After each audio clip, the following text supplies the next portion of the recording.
Welcome to Major Stories. I'm Michelle Thomas. Where is the document? This was the uproar from the parliamentary opposition, even after the Speaker of the House ruled that the Auditor General's report into the operations of the beleaguered Caribbean Maritime University is to be tabled in the lower house of Parliament immediately, but with conditions. This did not appease the parliamentary opposition, who has been demanding that the report be tabled. More from Jamaica Maitland. It was an under-fire Speaker of the House, Colonel Charles, who apparently felt compelled to make a statement at the start of the sitting of the lower house on Tuesday. Speaker Charles acknowledged that the matter of the tabling of the Attorney General's report into the financial affairs of the Caribbean Maritime University, CMU, between 2016 and 2019 had become contentious. However, he said he was mindful of his responsibility to ensure that the affairs of the lower house is conducted in a manner consistent with the Constitution.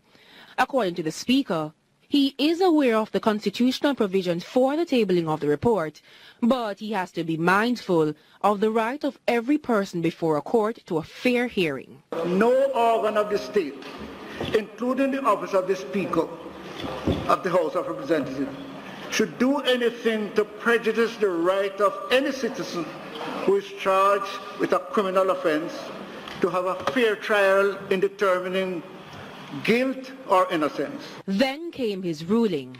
I shall prevent the members of the House from entering into any debate and or discussion of the said report in a manner that would prejudice the fair trial of persons who are charged. But members of the opposition were not satisfied. Despite the ruling that there'd be no debate on the report, the members posed questions. Leader of the People's National Party, Dr. Peter Phillips, queried whether the Speaker advised himself legally. Are you prepared to share with the members of the House the basis of the legal advice on the constitutional matters which you presented to the House? Did you receive advice or did you advise yourself? I advise myself according to the standing order and the Constitution. And Member of Parliament for Central Kingston, Ronald Thwaites, accused the Speaker of trying to suppress the release of the report. Where's the report?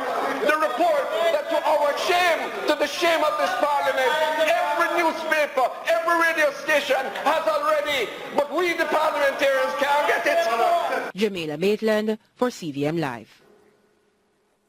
Prime Minister Andrew Holness is to update the country in the coming days on the government's plans for the Caribbean Maritime University. This was disclosed by the Minister without a portfolio in the Ministry of Education, Youth and Information in the House of Representatives on Tuesday. His statement came before minutes of chaos in the House. More in this report. You are either going to control this House or you're going to allow it to disintegrate into a state of disorder over which neither you nor I will have any control. This was the appeal from House Leader Carl Samuda to Speaker Colonel Charles as he attempted to make a statement to the House of Representatives on Tuesday on the latest controversy engulfing the Caribbean Maritime University. He refused to yield to the MP for Southwest St. Andrew, who rose to ask a question. After finally yielding due to what he said was his relationship and respect for the Speaker and for no other reason, Carl Samuda disclosed that a new council is to be approved for the Caribbean Maritime University next week. This as all but one member of the current council have resigned in the wake of the release of the findings of the Auditor General's report. Mr. Speaker, we are currently putting together recommendations for a new council. Those names will be provided to the Cabinet next Monday, January 27th. Once approved, the new council will hold its first meeting the following week. That is the speed with which we will be operating.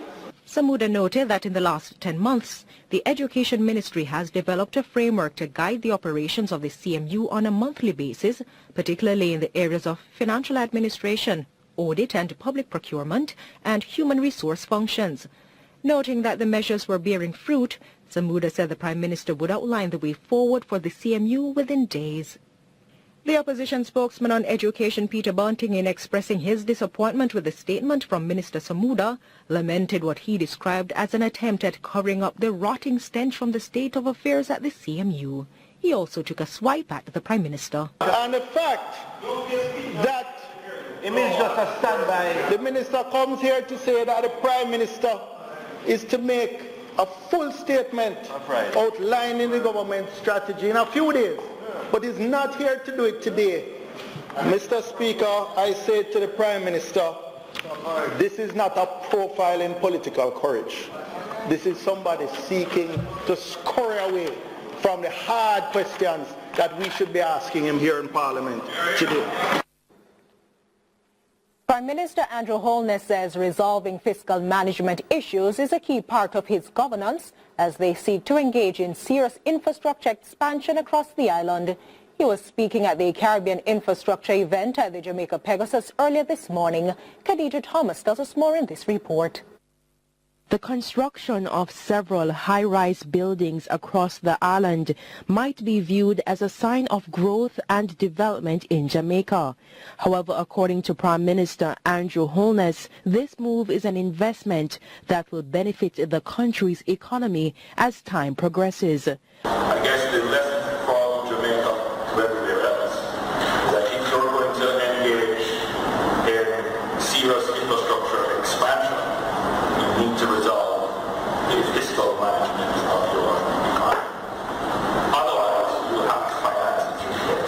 Back in October last year, the government of Jamaica, through the housing agency and contractors China Harbour Engineering Company, signed contracts for the construction of 1,650 housing solutions in Catherine Estate, St. Catherine. At the time, Prime Minister Andrew Holness remarked that every Jamaican should have access to safe, sustainable and affordable housing, citing that this was the purpose of Vision 2030. That project cost $9.5 billion under the Public-Private Partnership Agreement. When we did not have the wherewithal from a financial perspective to take off infrastructure development. And the truth is that having borrowed and spent it wisely, tying the borrowing to infrastructure instead of general budget support, we were able to have that infrastructure expand our revenue earning capacity. Better roads, better buildings, better connectivity. Holness goes further to add that the government has now decided to dedicate more towards investment in infrastructure. So the next phase of our infrastructure expansion, we're going to call it the Greater Infrastructure Development Project, GIDP. That project will be looking to have even more connectivity around the island. Khadija Thomas, CVM Live. Business confidence declined in the fourth quarter of 2019. Local firms have not been optimistic about future business since the second quarter of 2019, which reflects a continuous downward trend.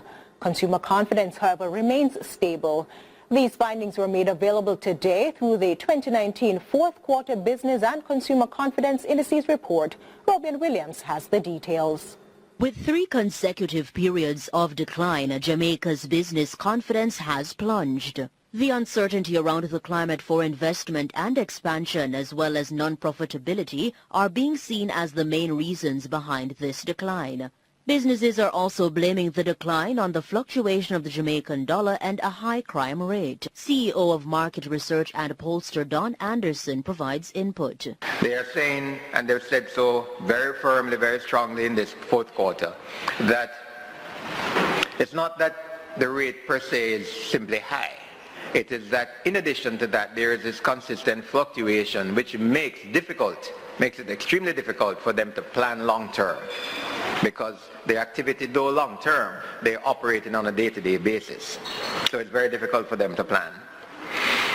And secondly, the other factor which is bearing very heavily, as we can all understand, is the high level of crime and violence within the society. In addition, a large majority of firms indicated plans for capital investment in their firms over the next 12 months. According to the survey, a significant 32% also intends to invest in human capital, while 26% plan to make a financial investment in their firm. Meanwhile, consumer confidence remains stable.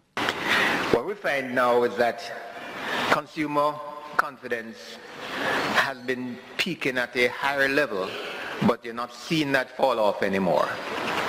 There's been pretty much a flat kind of approach to consumers.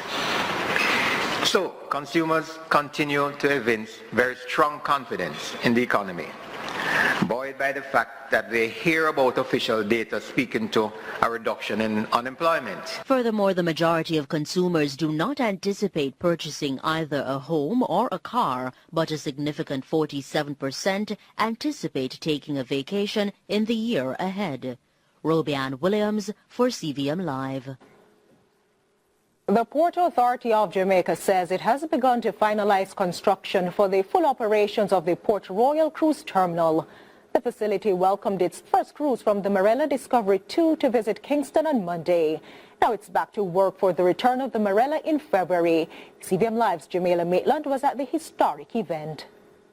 Passengers of the Marella Cruise Discovery making their way back to the cruise ship after touring Kingston at the St. Andrew. The cruise is the first to dock in Port Royal in over 500 years, resurrecting the sunken city. One by one, the almost 2,000 visitors returned to the ship after touring Port Royal and the wider Kingston and the St. Andrew. CVM Live spoke to some of the passengers who told us that they will be returning.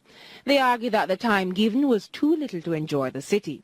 Minister of Culture and Entertainment Olivia Babsy-Grange declared Port Royal as open for business. There are a number of artisans from Port Royal who have made jewelry, they've done batik, they've done chasing, they've done a lot of craft items, and they're now benefiting from what Port Royal has to offer by being able to sell their craft to visitors. The Marella Discovery 2 is scheduled to return on February 24, then again on March 16, and again on April 6. Chief Executive Officer of the Port Authority, Professor Gordon Shirley, says they're working to have the port fully operational by March. According to the PAJ, booths for rent will be available at the facility to improve the tourism product. We understand that there are some other infrastructural needs which have to be fulfilled. UDC is leading a master planning exercise with all the other agencies. And we have every confidence that they are going to deliver a first-rate product, and Port Royal is going to be a model for the rest of the Caribbean. Meanwhile, Vice President of Cruise Shipping and Marina Operation, William Tatum, is calling on the public to protect the facility. He says that several cruises are already scheduled for the next cruise season, which begins in November. What the cruise industry is wanting to see was that first ship. But already next season we have Marella will be back. We have bookings from Viking. We have bookings from Club Med. So we have a couple of other European brands, and further down we have some other cruise lines that are very interested and have already booked a little bit further down the line, and others that have showed great interest as well.